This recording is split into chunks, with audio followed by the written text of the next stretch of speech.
Right, ladies and gentlemen, MrSotko here. Welcome back to another episode of Hey MrSotko, what do you think of this? Where you guys ask questions and then I check out your comments and I vaguely answer them most of the time.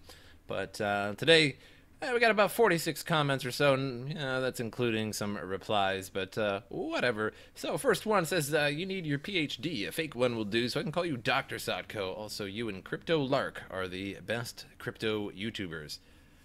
I don't think I've checked out Crypto Lark, but maybe I will. But thank you for that.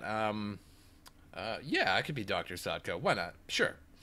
Sent you a few light hair dollars. Thank you for that donation. I did call you out in the video after this one.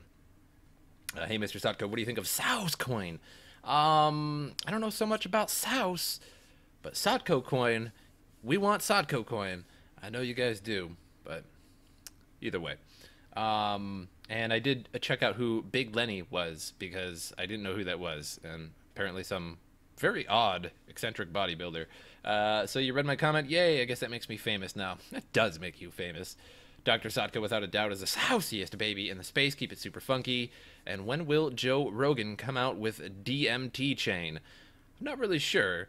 I don't know how cryptocurrency has to deal with DMT, but, you know, maybe someday somebody will figure it out. Can you please just try just for once and for fun, please, change your introduction from, all right, ladies and gentlemen, MrSotko here. Welcome back to another episode of Hey, MrSotko, what do you think of this? To something else. It would be super funny. Let's give that a try.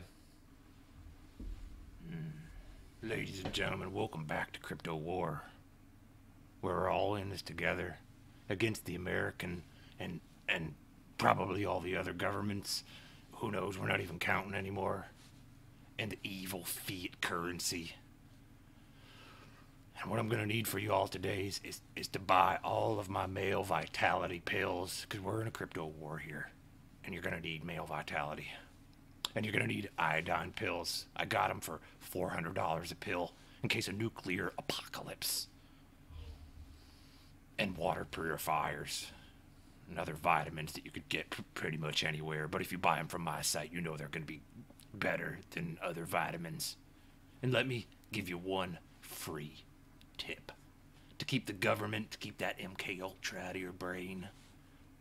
To keep them satellites from getting all up in here and giving you bad ideas. You might notice this mustard right here. Let's go ahead and open up the cap. Before you do that, just give it a liberal shake.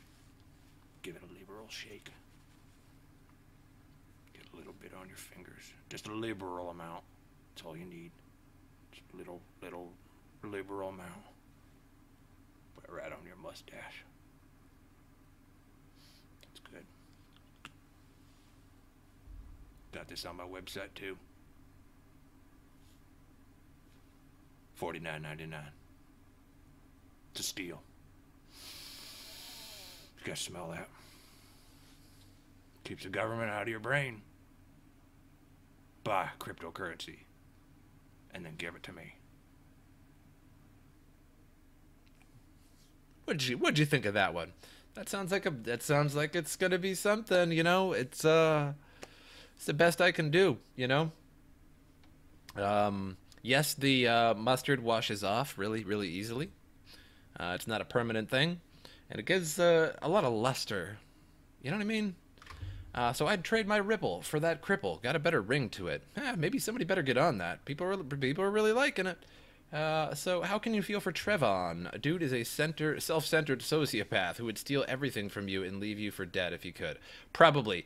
Not going to deny that one. And I don't necessarily feel for Trevon. I bash on him because he's basically a fraud and is doing exactly what you just said. The only thing I feel on is that I was reading horrible comments about his kids and his wife. And yes, I don't know them personally or anything like that, but I would not like people ripping on my child or my wife because they have nothing to do with me being on YouTube for cryptocurrency. So, you know, keep it focused. You know what I mean? Keep it focused on the man, not the family. Sotko, thanks for the informative and awesome videos. Do you think the price will dip? I'm in a pickle right now with the prices. Thank you for the sauce. So, I made some videos about how Mt. Gox's trustee still has $1.5 billion in Bitcoin. So it equals to something around like 166,000 Bitcoin to sell. The dip from December to February was supposedly caused, and I believe it was a lot of FUD in between there, but it was supposedly caused by just a mere $400 million in Bitcoin being sold. So imagine approximately 4 times that amount being sold. So yes, I do think there's going to be a dip soon, or at least sometime. But the thing is, the price might go back up to 20,000 and then he'll sell again and then dip it again. So it could be any time. So we could only speculate. It's a matter of when they do it, or maybe this time they'll do it in a better manner, maybe like off the market or over the counter or an auction, something like that, or at least limit sells to reduce some of that market dip. Running 4 times EVGA 1080 for the win 2s. How many watt PSU would you buy to run these? So a 1080 takes 180 watts each, and sometimes graphics card can peak over their wattage, but that's not too bad. PSUs can peak too, a little bit over what they can handle, but you always want, I suppose everybody you ask might vary a little bit, but you always want like 150, 200 watts more than what your PSU can handle. Because if you have a bronze or a gold PSU, they actually draw more power from the wall than they say. So if you have like an 800 watt PSU and it's like a bronze or a silver or whatever, or gold, it'll actually be drawing more wattage from the wall, like 850 watts or 860 watts. So basically 180 times 4 plus a little bit for your processor. If you're mining on your processor, it could get up to 65 watts depending on your processor. I think AMDs go a little bit higher than that. So just always make sure that you have a couple hundred wattage higher. Dora, Sucky Phi Dora. South Park Asian accent, I think. All right. Fair enough, Thanks for answering my question about Decentraland, but was hoping you'd go more in depth. The VR application of virtual land ownership could be the wave of the future. Way of the future. Way of the future. Way of the future. Way of the future. If you guys ever watched The Aviator, you'll know what I'm talking about. If you've never watched The Aviator, get on that like today. That movie is amazing. Way of the future, I don't know about that. I think the way of the future in terms of like cryptocurrency in video games is something like World of Warcraft switching all of their gold to a cryptocurrency. That would be amazing. So like every monster that dies and produces a little bit of gold actually physically produces a little bit of cryptocurrency, and whenever you repair or buy items from a vendor, and spend your money that way without giving it to another player, or like auction house fees. I haven't played WoW since like 2008 basically, on like with a subscription, but I certainly remember it, and when you would repair it would remove the money from the circulation entirely, so it was like a way of combating inflation in that game. So it was a great economy actually, and so I think that would be my in my opinion. So hey, MrSotko, you've given an in-depth explanation between the difference between public key and private key. I'm assuming the public key is the one you give to people to receive payment. Is my private key different come one device to another? Use Ledger Nano S currently. Also, where do I find my private key on the Ledger Nano? So I don't really use a Nano at the moment. They are really good. There's no doubt about it. And the Trezor and stuff like that, those are easily one of the best ways to store your Bitcoin, or in a private or in a paper wallet. Paper wallets are actually really good too. Just don't lose it. Your public key is exactly what you said. It's what is public to everybody. So I can know your public key, and it doesn't matter. Like I put my public key in my About Me section of my YouTube so that people can give me, if they want donations and things like that. There's no security breach there. So they can only send to that address, or they can receive from that address. They'll see my address when they receive from me. And so it's anonymous, yet it's completely public at the same time. So there's no name attached to my address, right? But if you knew who I was and you knew that address, you would know that that's me. So in a way it's anonymous, yet it's totally public at the same time. And then your private key is just like an algorithm that keeps it private. Essentially, that's your private key is what you would put in, like, import to a wallet, to a program wallet, and then that imports all of your Bitcoin to that wallet. So if you had a paper wallet, excuse me, and you made a paper wallet with Bitcoin, you sent 1 Bitcoin to it, and then later on you could take that private key that you got from that paper wallet and then insert it into, say, Bitcoin Core, the Core wallet on your computer. Like, you download the Core wallet and, let it sync, and then you put in that private key, and poof, there's your 1 Bitcoin, and now you can send it around. So that's basically the difference. They're sort of derived from each other, but like the 256 bit encryption is basically impossible to actually physically reverse engineer it. So yeah, not a programmer, but they're not particularly hard to figure out. MrSotko, I apologize for using and continuing to use ad blocker. Don't apologize for that, because everybody uses ad blocker, because YouTube ads are annoying. There are ads on my YouTube channel, but if that's like something that's surprising to you, welcome to planet Earth. How long have you been away? Dora, what the Japanese call the dollar. I did not know that. I was actually a geographer in college, and I didn't know that. I know it's called the yen, but I didn't know they called it the Dora.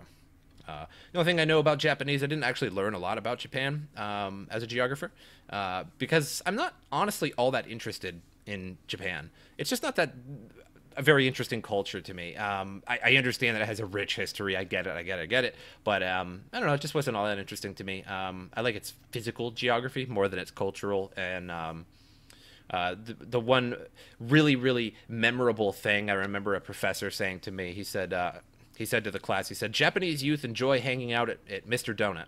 The only question is, which one?" Because Mr. Donut is all over the place in Japan, and apparently people like to hang out there. So it was kind of a joke on his part.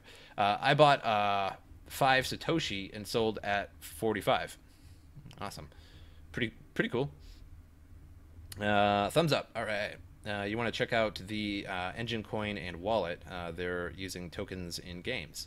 Again, yeah, that's cool that people are starting to use tokens in games. That's a good idea, but hopefully that doesn't get abused too bad in the same way that microtransactions are horribly abused in most games today.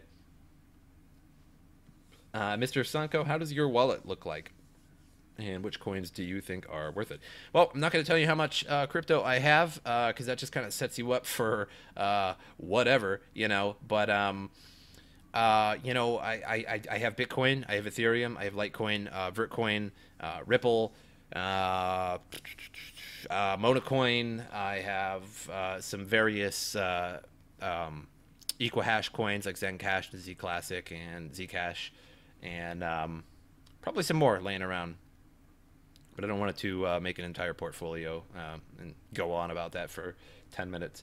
But I'm a coin collector, like all of us are.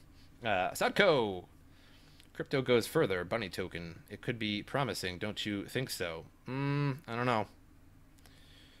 Isn't that in an ICO right now? I'm pretty sure that's an ICO right now. I'm not sure. But let me just say that, like, basically, like, a good percentage of ICOs are scams at the moment. I'll take 2 chairs at $149.99. I know, $149.99. PewDiePie ain't got nothing on this. He's selling his chairs for $3.99. And then this one's just $149.99. Which one are you gonna pick? I mean, just because you can't. I mean, I can kind of do that. I can kind of do it. It goes like 3/4 the way that PewDiePie does, but it's only half the price. 3/4 for half the price. $149.99. I need to get a referral link for this chair. What do you think about the most valuable and rarest coin, 42? Interesting history, no doubt. Indeed, it is actually. 42 coin is a cryptocurrency. For anybody that doesn't know, look it up for sure. I don't have a tab up at the moment on my computer, but look it up. It's really interesting. It's super dead though. It's totally dead. I'm not even sure what exchanges it's actually on right now. But for the most part, it's a coin that is in reference to the Hitchhiker's Galaxy, to Hitchhiker's Guide to the Galaxy. and where in that movie and I think the book or whatever, everything relates to the number 42. It's like the meaning of life, basically, the number 42. And so this guy made this cryptocurrency with only 42 coins. And when you would mine it, you'd get like a millionth of a coin every time as a block reward.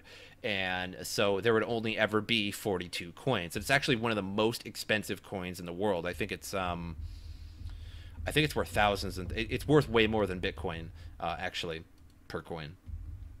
But it's pretty much dead, and nobody's developing it or working on it or anything like that. Cheech and Chong, Dave's not here. Now I get it. I know last episode I was reading a comment and somebody was mentioned like a weed comment where somebody was so high and said Dave's not here, and I forgot that was Cheech and Chong. ICO's provoking crash. Get to the Jabba. Kill me now. Come on, do it. Do it. It's going to hurt my voice. Hey, MrSotko, what do you think of this? I'm planning on putting all my life savings into BitConnect. Is it a good idea? It's a fantastic idea. I mean, you're going to be like Carlos Matos. You know, you're going to be putting... at first, your wife is going to think it's a scam. But when you're putting $10,000 on the table every day, she's going to be like, wowee. And you guys know the drill by now. Refreshing to hear you mention Quantum Stamp. It's having a good day on Binance. It's funny that you say that news from right-wing and left-wing sources. You seem like a libertarian type of guy. Libertarian, not so much. I think I've always considered myself more of a centrist, even though lately, I think lately I'm more, like, I think if it was like a 1 to 100 scale where like a 50 was a total centrist and 1 was a total leftist and 10 and 100 was total right-wing, like conservative. And I don't mean like right-wing, like nationalism and like left-wing, like crazy Antifa. I just mean like in terms of democracy and republic kind of thing. I think I'm more of like a 60 or a 65, more leaning conservative Republican kind of thing. I just think a lot of the values of like not democracy itself, but of like liberal leftists are like really ridiculous, like so ridiculous. I'm like a big fan of Ben Shapiro and to some degree Milo Yiannopoulos. He's a little crazy, mind you. Milo Yiannopoulos is a little outlandish, but all the things he says are pretty true. What you can sell and would sell are MrSotko t-shirts. But what about this chair? I mean, you guys want MrSotko t-shirts, but what about $149.99? I need to get that stamped. That'd be a rip off of PewDiePie. I get it, but what about $149.99? I'll buy the Falcon coin. I'll buy the chair in exchange for some Falcon coin. Deal. That sounds like a wonderful deal. Vindicta. That's Benedicta. That's a great deal because Falcon coin is obviously worth so much right now. You know, with the site completely down and the people stealing, you know, millions of dollars running off to the hills. But can your chair do this? I just showed you 3/4 the way down for half the price. You can hustle comics for us, or chain versus credits with a side note of EOS or Skycoin. Sip the juice and go. So EOS, it's funny that I read that now. If you guys don't watch this show Last Week Tonight, it's an HBO show and it's also brought on YouTube every episode that's released. The latest episode of Last Week Tonight was on cryptocurrency, and they destroyed EOS. The owner of EOS is basically like this, I'm not saying drugs are too bad, you know, but like he looks like he's done way too many drugs, and he was in like commercials when he was a kid and stuff, and he looks like the kind of guy that you would not give $1 million or millions or billions of dollars to for EOS coin. I think they've raised like $1 billion or something like that in EOS coin. If you guys haven't seen that episode, please, after this, only after the video, settle down. Only after the video, type in Last Week Tonight in YouTube and check it out. It's on cryptocurrency. It's an amazing show. It's one of the best shows. Attention, Comrade Sotko. What are your thoughts on the people's triumph at Stalingrad? Always tempting me, Stalin. Always tempting me. I am a big historical fan of World War II. Of course, not of the death, not of the people, you know what I mean, not of anybody getting hurt, but just how it happened and the history and the battles. Stalingrad is easily the bloodiest battle of all time. Of any battle ever made in the history of mankind, Stalingrad was absolutely brutal. There are whole documentaries just on Stalingrad, and I watched this one documentary, and man, when you're watching it, it gets to you. Like it's grim. So like some of the officers, everybody was starving basically. They're all just like these human skeletons, just like rotting away in the cold. Like and some of the officers, the Wehrmacht German officers, were so desperate to get out of there that when a plane landed to take wounded away, they literally held their guns up to the doctors, the nurses, and the medics and whatnot, kicked them off of the plane, and then flew away with the plane. Then there are a lot of instances of people like literally hanging on to the landing craft of the landing gear or whatever of the plane, and then the plane gets a few 400 or 500 feet into the air, and then they can't hold on anymore and they just fall off. Absolutely one of the most grim battles of all time. So the People's Triumph, I guess so. You always get me talking, Stalin. So let's go into some news here for anybody that I'm all out of comments, so let's go into some news. So cryptocurrency interest wanes. Online search for Bitcoin drop 80%. I can attest to this. As a YouTuber, my views have been dumping, essentially.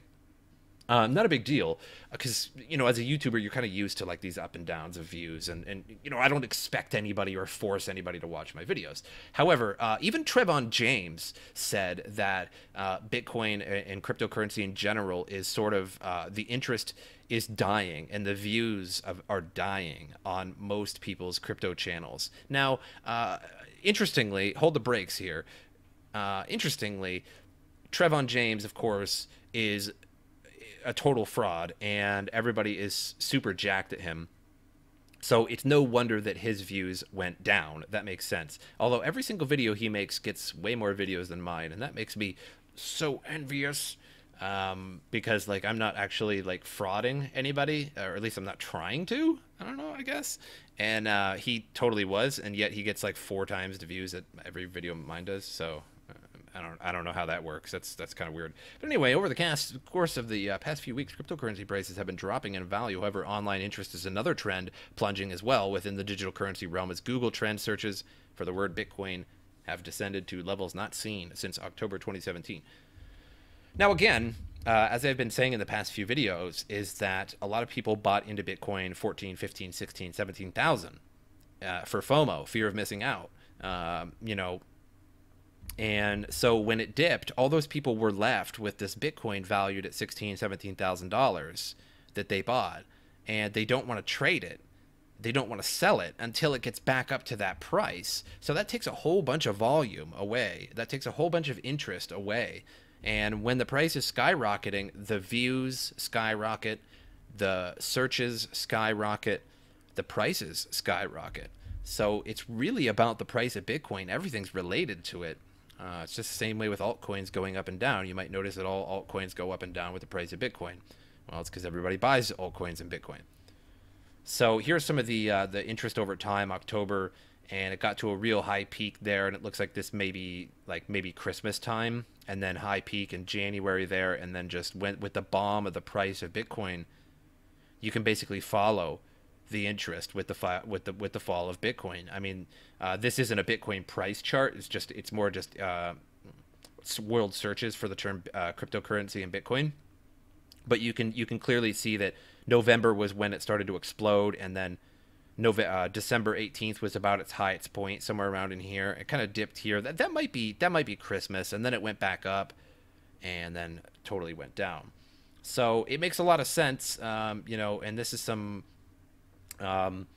different ones, and like the Ripple price is way up. People saying Bitcoin bubble burst is way up. Bitcoin Cash news is way up. Don't type Bitcoin Cash news. Bitcoin Cash is a total ripoff. Don't do that.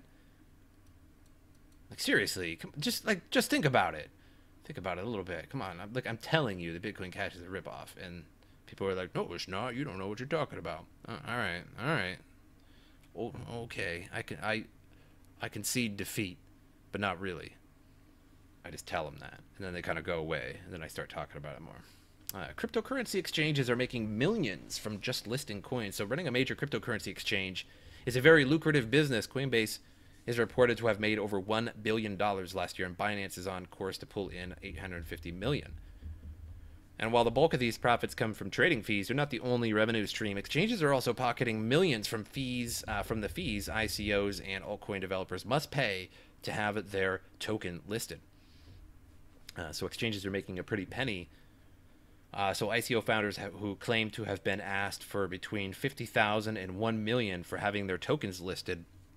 Binance CEO questioned these numbers and also defended listing fees, tweeting, "Most investment banks charge 7% for just underwriting an IPO deal by way of comparison. It's not just centralized exchanges that can hold ICO hostages with hefty listing fees. The same is true of major cryptocurrency mobile wallets, too." One altcoin developer told news.bitcoin.com they recorded a fee of $3.5 million for being integrated with a popular mobile wallet. They declined. Exchanges such as Bittrex and Bitfinex assert that they do not charge a listing fee, though some people question this, with exchanges requiring ICOs to sign highly restrictive NDAs, non-disclosure agreements, before token listing can be even discussed. So, yeah, so it costs you a lot of money. So no wonder why ICOs make $7-8 million. So you might be thinking, like, with these ICOs that come out, they'll generate $3-10 million. Some of these ICOs, some of them are way more than that. I'm being somewhat conservative in that price. And you might think, wow, these guys just made $7 million, right? Now they're just going to run off to the hills. But that's not the case. When you make an ICO like that, a lot of the time you have these venture capitalists and angel investors. So if you don't know what an angel investor is, just Google it. But either way, that come down from the sky and give them hundreds of thousands or millions of dollars to help their project. And, when you're making these coins, you have to make the coins yourself beforehand. So you have to get a hold of 4,500 GPUs to produce these coins, and you have to have a lot of assets in case it goes under so the venture capitalists can get their money back. You have to pay the venture capitalists back, when the ICO is done. So nobody comes out of this with millions of dollars. Maybe they do. But for the most part, a lot of this has to get paid back. You got to pay an exchange, sometimes $1 million to put your coin on an exchange. Then you have to pay all the people that help develop your coin. So it's not that cut and dry in terms of when people make a lot of money, or seemingly make a lot of money on ICOs. Goldman Sachs, Bitcoin has potential to drop below February low of 5,900. Goldman Sachs, of course, they're Goldman Sachs, and they're dumb. Basically, they're saying that it could be a low, it could be a high. If, it breaks a certain amount, it's going to go back up. And that's just sort of very, very JR businessy. It's going to go up, bro, and then it's going to go down. And all these, what are we talking about? All these coins are lit. So it's just nonsense. So Jafari, the head of technical strategy at Goldman Sachs, is known for criticizing Bitcoin. Go figure. In July 2017, Jafari suggested that Bitcoin would hit 4,000 mark by the end of the year, which it was 20,000. And then later in 2017, November 2017, and when Bitcoin reached 7,000, Jafari made another prediction stating that Bitcoin would consolidate at 8,000 before going higher. Not really. So Bitcoin's price rallied to 20,000 in December 2017 from a modest $1,000 at the beginning of the year before striking down to 6,000 on February 6th. Some experts believe that the cryptocurrency downturn is most likely due to the $400 million sell-off by the attorney and bankruptcy trustee of Mt. Gox, formerly the largest global Bitcoin exchange. So again, that's what a lot of people think. You go to the Bitcoin Reddit, you go to like any kind of news source. This is all over the place. The Mt. Gox sell-off. It's super bad. People are, quite frankly, not pleased with it, how they went down. They could have done this in numerous other ways than just market selling and crashing the market. So many other ways. They would have made it a lot better. Now, a lot of people are also saying that this is a good thing because it puts more Bitcoin back into the hands of the people. I agree with that. And so there will be a temporary dip because of that. And then everybody will have more Bitcoin. And that's good. So don't get me wrong there that I'm like naive of that aspect. I took economics, like it's not particularly hard, but that's 400 million. They still have 166,000 Bitcoin. I did the math, and at the time it was like some $9,500 Bitcoin was that, and I busted out a calculator, and it comes to 1.577 billion. So imagine let's just round it off. Might as well just cut that right off and round it to four times as much Bitcoin they still have to sell. So imagine what that could do to the price. Not good. So if you guys have some extra money on an exchange, maybe just like sort of leave some to the side. Keep trading, keep buying, keep doing that DCA investing, where you just buy a little bit every couple weeks when you get paid or whatever you guys do. Just make sure you have just a little bit set to the side, because sooner or later here, it's going to happen tomorrow, an hour, 2 weeks, a month. Nobody knows. Nobody knows. Don't ask anybody, because they're all just going to tell you something totally different when it's going to happen. But they're going to sell off that coin. And they're not going to do it all at once. They're going to keep crashing it and waiting for it to go up and down and keep crashing it like they did. If you just sell all at once, it's going to bring it all the way down. They're not going to make as much money. So they're going to sell a bit, let it go, sell a bit, let it go. So make sure you guys have a lot of money, just or a little bit of money sitting around to catch that bottom. Pick up some nice cheap Bitcoin. So Cryptomatoes grows 5 acres of fruit from Bitcoin mining heat. Yes, a tomato is a fruit. Vegetables are eating the entirety of the plant, like the stalk and things like that. Fruits are the gonads or whatever of the plant. So a pumpkin is a fruit, not a vegetable. Cool facts. Facts you only get on MrSotko Cryptocurrency. Facts you're only going to get here, people. Come on. Sorry. Man, I make myself laugh. That's not fair. The co-founder of the Czech cryptocurrency exchange, Nakamoto X, it's very, very Japanese sounding for Czech.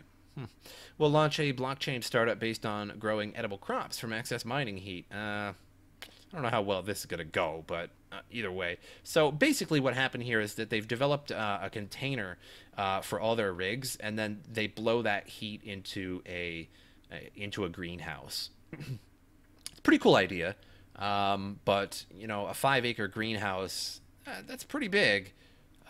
So pretty cool, I suppose. Why not? So again, Bitcoin was on, cryptocurrency was on last week tonight with John Oliver there, and isn't this a weird picture of John Oliver? That is creepy.